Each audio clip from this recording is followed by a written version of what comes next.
It's Monday, July 28th. I'm Todd Zwillick in for Jane Coaston, and this is What a Day, the show that would never ask the caddy to help us cheat. If you haven't seen the video, head to our YouTube channel to see it. Yup, your president cheats at golf. Sad. On today's show, a trade deal with the European Union, and President Donald Trump takes his anger out on Beyoncé as he continues to dodge all of the swirling questions about the Epstein files. But let's start with the story of a cover-up, one going on right now, where Donald Trump is trying to bury the facts and enlisting lots and lots of people in the government to help him hide what everyone except his most devoted supporters can see. No, this time it's not about avoiding the truth about Trump's years-long friendship with Jeffrey Epstein and all of the people who may have been harmed along the way. It's about burying the truth about climate change and all of the people who will be harmed along the way.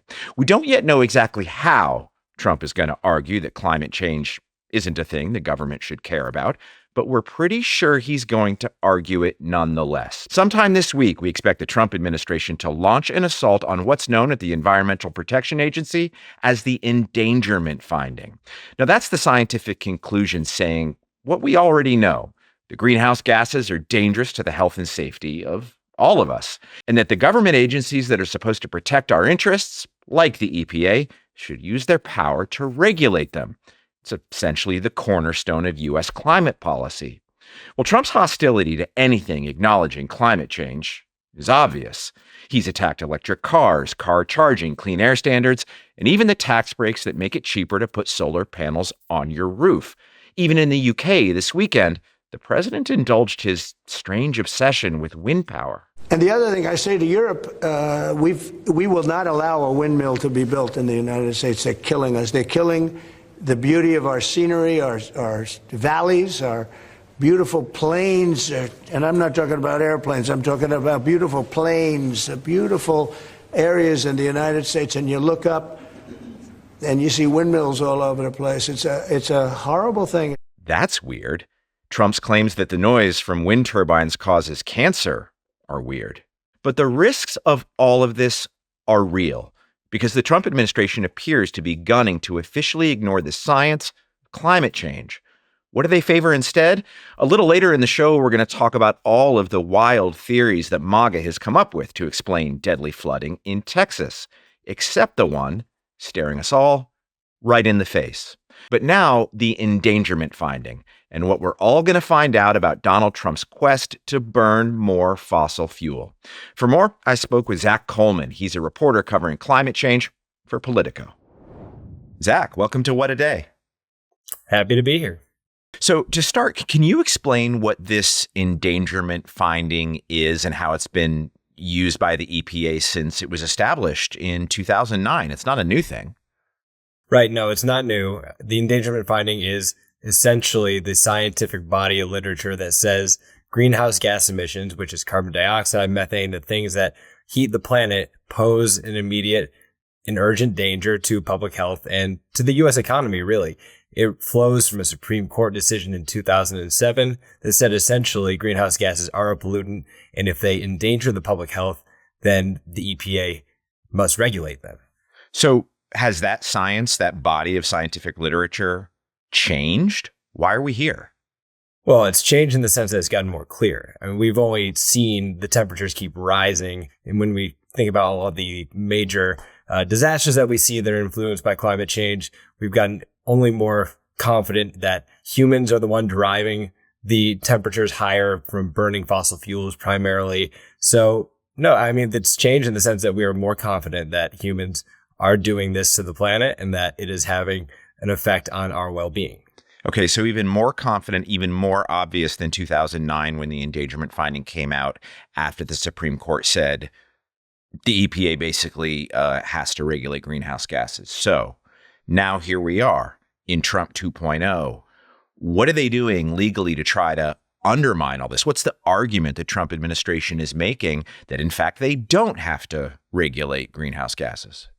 Well, so it's a little complicated right now because we don't know exactly how the Trump administration is going to frame this at this moment. But what they intend to do, based on my reporting and a lot of my colleagues in the press, is they intend to revoke the endangerment finding. And the logic being that they say the Supreme Court said the EPA has the authority to regulate greenhouse gas emissions, but they're not required to do that. Essentially, the idea is the Clean Air Act is the kind of major law in this country about what needs to be regulated for air pollution.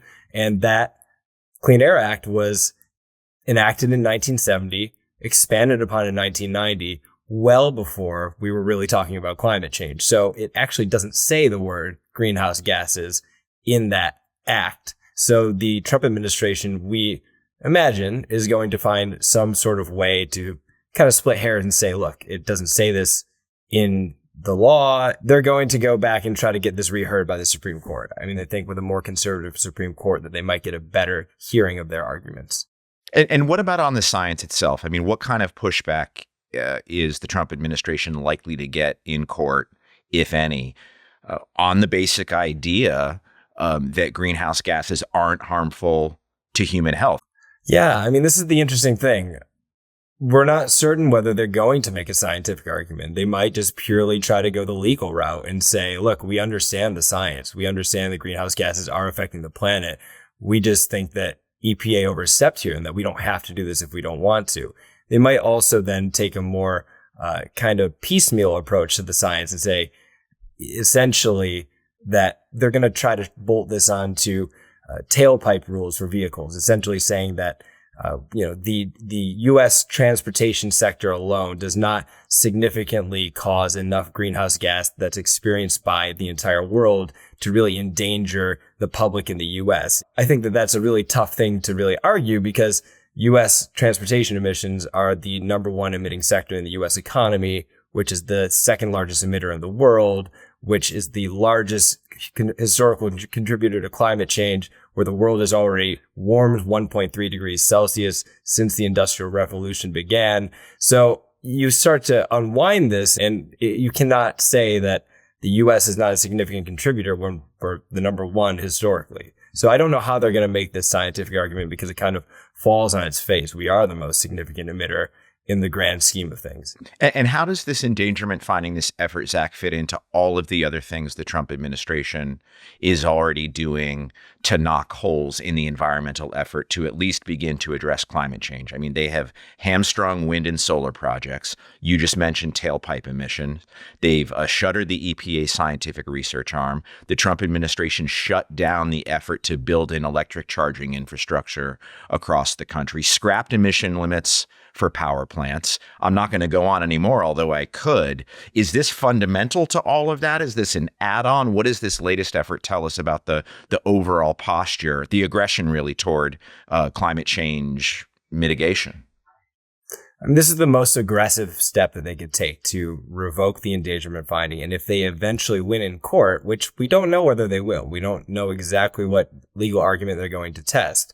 But if they do win in court, it erases the bedrock for all U.S. greenhouse gas regulations in the country. So you would never have to regulate climate change again if the Trump administration is successful. And if you were just to do a business as usual, kind of letting the free market decide whether we should be producing electric vehicles or deploying clean energy and that consumers should have that choice, well, we're not going to hit climate targets. We're just already off track in a business as usual case. So you're going to see hotter temperatures. You're going to see more intense rainfall, like these flash floods that we've been seeing. You're going to see more intense hurricanes, stronger wildfires, deeper droughts. I mean, these things will be impossible to unwind if we do not get ahead of this and start reducing emissions. And regulations have been one of the ways in which the U.S. has been able to be successful in reducing emissions. Zach, what is all this for? Aside from Donald Trump's fever dream that climate change is a hoax and windmills are terrible, kill birds and cause cancer, put that to the side. What is all this really for? Is it to boost demand for fossil fuels? Has that worked? Is that what this is for? What are we doing? I mean, I kind of think it's an Occam's razor explanation. I mean, in some ways, it's just because they don't like it. They don't value it. They don't care about climate change is a policy matter. It's not one of the things that ranks very highly for the general voter in terms of what motivates them. And I think the Trump administration is counting on that continuing to be the case by unwinding these rules. And I think it also stems from if liberals did it, then they don't like it. It's this pendulum swing, and we're going to continue to see that because things are just getting more partisan, and that's what we're seeing here. One of the arguments also is that environmental regulation costs American families lots and lots of money, that it's wasteful. Green New Deal liberals are costing you money by making you, I don't know, buy $12 light bulbs or something like that. Is there any evidence that the new posture from the Trump administration on all these different regulations that we mentioned, cars, power plants, wind and solar, and climate change, tailpipe emissions, any evidence that that is actually driving prices down for consumers? Is it working for the stated purpose that Donald Trump has said it's for? I mean, what is absolutely true is that regulations can cost money. But what is also true is that by not addressing climate change, we are costing the economy money. I mean, there is so much damage that comes from these climate-fueled disasters. There's lost labor productivity from searing heat waves that, you think about construction workers or agricultural workers, some really kind of bedrock sectors of our economy that just do less in this heat. And in the long kind of sweep of what you're trying to solve with climate change is you're trying to limit these big shocks, these big damaging costs, and also these insidious costs. I mean, when you talk about health and lost labor productivity and just even also the mental aspect of this, like if you are from an area that had a disaster that was fueled by climate change, the kind of mental health repercussions that come with that, the social services that you have to rely upon to get upon your feet, these are also drains on our economy. So, Zach, let's end where we started, the endangerment rule. When are we going to know? When are we going to know what route the Trump administration is going to take here to try to tank this thing? Are they going to come out with a paper? Are they going to sue somebody? Are they going to declare that it's void and get sued? When are we going to have the answer? We're expecting to get an answer this week. We will not see a resolution for some time. This is, if they're going to follow the normal procedures here, they have to post it for public comment. They have to get a bunch of responses. They have to respond to those comments. They have to do a rulemaking process. That is if they follow the normal procedure, which I have every reason to believe that they will. So this starts a clock of a longer process, and it might be years until we really know whether their gambit is successful. And it could be. I mean, it was Chief Justice Roberts who wrote the dissent in 2007, who disagreed with the Supreme Court saying that the EPA must regulate greenhouse gas emissions. So the court is now a conservative supermajority. I don't know what's going to happen. I don't think anybody does. And it's going to take some time to figure it out. Zack Coleman, Politico, thanks so much. Thank you. Let's be real. Following the news cycle during this Flood the Zone era can feel like chasing a garbage can and trying to get more garbage out of the garbage can into your brain. But people like you tuning out is what the Trump media machine is counting on.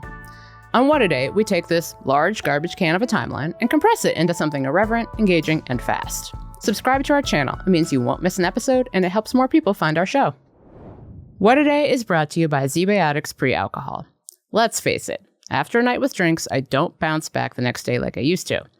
I have to make a choice. I can either have a great night or a great next day. That is, until I found Pre-Alcohol. ZBiotics Pre-Alcohol Probiotic Drink is the world's first genetically engineered probiotic. It was invented by PhD scientists to tackle rough mornings after drinking. Here's how it works. When you drink, alcohol gets converted into a toxic byproduct in the gut. It's a buildup of this byproduct, not dehydration, that's to blame for rough days after drinking. Pre-alcohol produces an enzyme to break this byproduct down. Just remember to make pre-alcohol your first drink of the night, drink responsibly, and you'll feel your best tomorrow. Every time I have pre-alcohol before drinks, I notice a difference the next day. Even after a night out, I can confidently plan on working out without worry. Summer is here, which means more opportunities to celebrate the warm weather. But before that backyard barbecue brew, glass of Pinot watching the sunset at the beach, or a cocktail by the campfire, don't forget your ZBiotics Pre-Alcohol. Drink one before drinking and wake up feeling great and ready to take on the next day and all that summer has to offer. Go to zbiotics.com/WAD to learn more and get 15% off your first order when you use code WAD at checkout. Zebiotics is backed with a 100% money-back guarantee, so if you're unsatisfied for any reason, they'll refund your money, no questions asked. Remember to head to zebiotics.com/WAD and use the code WAD at checkout for 15% off. Headlines. I think it's great that we made a deal today instead of playing games and maybe not making a deal at all. I think it's, I'm going to let you say, but I think it's the biggest deal ever made. Thank you very much. Congratulations. Definitely not the biggest deal ever made. Thank you very much. That was President Trump talking to Ursula von der Leyen, president of the European Commission, at his golf course on the west coast of Scotland on Sunday. The trade deal sets a 15% tariff on most goods from the European Union. The president also used the opportunity to promote his golf course, telling reporters, even though I own it, it's probably the best course in the world. This all comes after weeks of tense negotiations, including a letter sent to von der Leyen from Trump on July 11th, threatening to raise tariffs to 30% if they didn't reach an agreement by August 1st. European leaders were hoping for a rate closer to 10%. A lot of details still need to be ironed out, but here's what we know so far. The new agreement includes cars. That's a reprieve for European automakers. They've been struggling under a 25% tariff that the Trump administration set in April, but inputs like steel and aluminum are still at a 50% tariff. Both the United States and the EU will drop tariffs on a few other goods, including airplanes and airplane parts, and some chemicals and agricultural products. The president said the EU will invest $600 billion in the United States, and that the EU also agreed to buy $750 billion in U.S. energy. The Israeli military began daily pauses in fighting on Sunday in 3 populated areas of Gaza. It said the tactical pause would increase humanitarian aid entering the territory, but as it previously warned, combat operations still continued in parts of the Gaza Strip. Meanwhile, images of emaciated children have fanned criticism of Israel. The government has said Hamas siphons food and other aid and used those claims to justify restricting food from entering the territory. According to UNICEF, most of those who've died from malnutrition since the start of Israel's war against Hamas have been children. During his meeting with the EU president in Scotland on Sunday, Trump was asked whether Israel should be doing more to let food and other aid into Gaza. Here's what he said. Should Israel be doing more to allow food into Gaza? Well, you know, we gave $60 million 2 weeks ago, and nobody even acknowledged it for food. And it's terrible. You know, you really at least want to have somebody say thank you. The president parroted Israel's long-standing excuse for limiting aid while evidence of a crisis mounts. Well, it's terrible. You know, when I see the children, and when I see, especially over the last couple of weeks, and people are stealing the food, they're stealing the money for the food, they're stealing weapons, they're stealing everything. It's a mess. That whole place is a mess. Back in the U.S., Republican Senator Lindsey Graham of South Carolina suggested all of this is like World War II. Here he is speaking on NBC's Meet the Press on Sunday.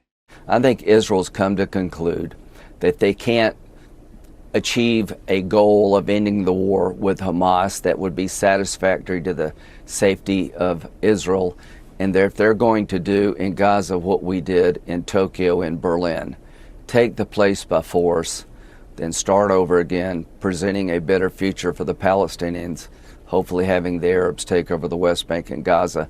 Last week, the United States and Israel recalled negotiating teams from Qatar. Israeli Prime Minister Benjamin Netanyahu said his government was considering, quote, alternative options to ceasefire talks with Hamas, leaving efforts to hash out a peace agreement once again in limbo.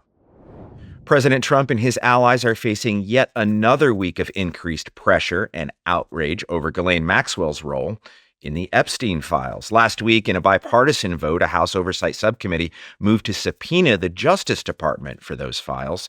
On Meet the Press on Sunday, host Kristen Welker asked House Speaker Mike Johnson if he would support a presidential pardon or commutation for Maxwell, Epstein's longtime fixer and ex-girlfriend. Again, not my decision, but I have great pause about that, as any reasonable person would. Things that give Mike Johnson great pause. Pardoning a convicted sex trafficker in exchange for her help in a cover-up. This comes after Kentucky Republican Congressman Thomas Massie said a pardon for Maxwell should be considered in case she has information that could shed light on the case. Todd Blanche, the Deputy Attorney General and Donald Trump's former personal lawyer, also drew scrutiny after meeting one-on-one with Maxwell in prison last week. She's currently serving a 20-year sentence for sex trafficking in connection with Jeffrey Epstein. And speaking of Jeffrey Epstein, President Trump is still trying so desperately to change the subject that he's just blurting out names of famous black people.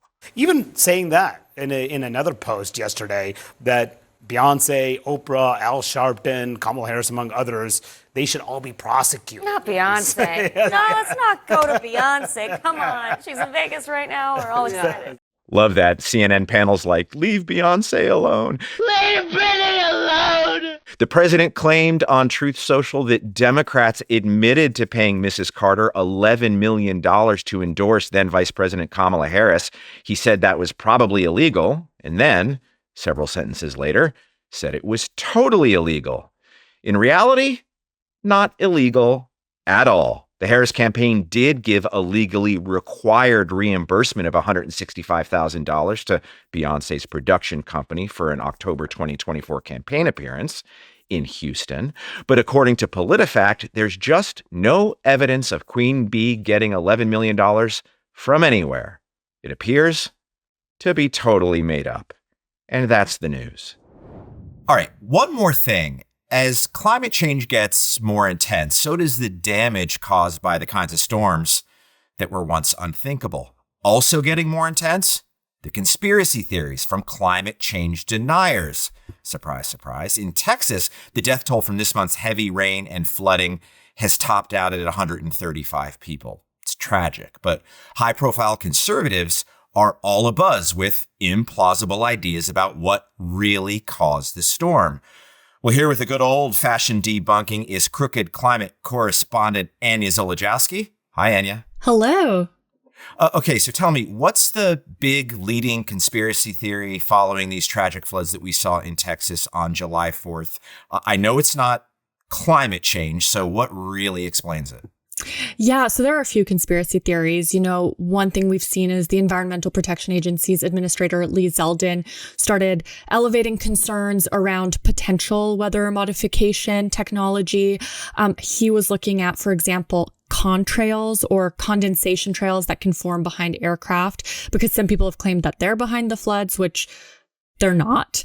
Another really big conspiracy theory that's come out and has been publicly linked to the floods by people like former Trump advisor General Mike Flynn, Marjorie Taylor Greene, you know, the usual suspects, is this idea that the government or some kind of murky cabal manipulated the weather in such a way that it either caused or exacerbated the floods. And the tech at the heart of that conspiracy is known as cloud seeding. It's a weather modification process that introduces particles like silver iodide or salt into clouds that then triggers rain or snow. So it is a real thing, but it's not what conspiracy theorists would have you think. So cloud seeding is real. They use it to, stimulate rain over crops, maybe. Is there any plausible way it could have caused or contributed to the flooding that we saw in Texas? Definitely not. In an inconvenient coincidence, California-based startup Rainmaker, which specializes in cloud seeding operations, did a job about 100 miles away from Kerr County a couple of days before the floods. And so the job ultimately produced a mild drizzle, so an amount of rain smaller than a handful of Skittles, according to the company's CEO, while Texas saw 15 inches of rain. So that's a massive difference. Still, the people peddling the conspiracy theories are linking Rainmaker and cloud seeding to the floods. The company has, of course, denied these claims and said that there's no chance that Rainmaker contributed to the floods. The company also confirmed that it actually stopped work when its own meteorologists identified that moisture was flowing into the region and actually advised a pause on operations. Still, you've got these high profile, conservatives really ringing these alarm bells, and Green even promised to introduce a bill that makes processes like cloud seeding a felony offense. Florida just passed a similar one. And I just want to be very clear that several scientists and meteorologists have confirmed that it is literally impossible for cloud seeding to create the kind of deluge we saw in Texas. So human influence did make the floods worse, but the human influence is in the form of climate change and not cloud seeding. And just real quick, can you just spend a minute on the opportunity cost of all of this kookiness? We can laugh at it. We can say, oh, another round of conspiracy theories, but it's everything but, right? It's everything but the thing that's right in front of us. The planet is heating. Totally. I mean, right away, the Rainmaker CEO was getting death threats, which is a big problem. But bigger than that, too, in terms of forward-looking reflection, when the Trump administration is hamstringing FEMA, the National Weather Service, climate science writ large, it's important to still be able to separate fact from fiction, especially since these natural disasters like floods, wildfires, droughts, hurricanes, they're happening more frequently and they're becoming deadlier. So people need access to credible information. And yeah, I'm going to let you go. Can we just hover over one thing you said at the top, which I'm stuck on? Yeah. The contrails conspiracy theory, the person who's looking into it, it's not from the weird reaches of the internet. Lee Zeldin is the administrator of the EPA. The administrator of the EPA is pandering to these fears that are unfounded and not rooted in science at all. So yeah, these are conspiracy theories, but they're not in the fringes. They're making up the political landscape today. Anya Zoledziowski, thank you so much. Thank you so much. It's been great being here. This segment was sponsored by our nonprofit partner, Crooked Ideas. That's all for today. If you like the show, make sure to subscribe, leave a review, take a penalty stroke when you're supposed to. Don't be a golf cheater, and tell your friends to listen. And if you're really into reading and not just about tilting at windmills, like me, What a Day is also a nightly newsletter. Check it out and subscribe at crooked.com/subscribe. I'm Todd Zwillich, club champion every single year at all of my many, many golf clubs.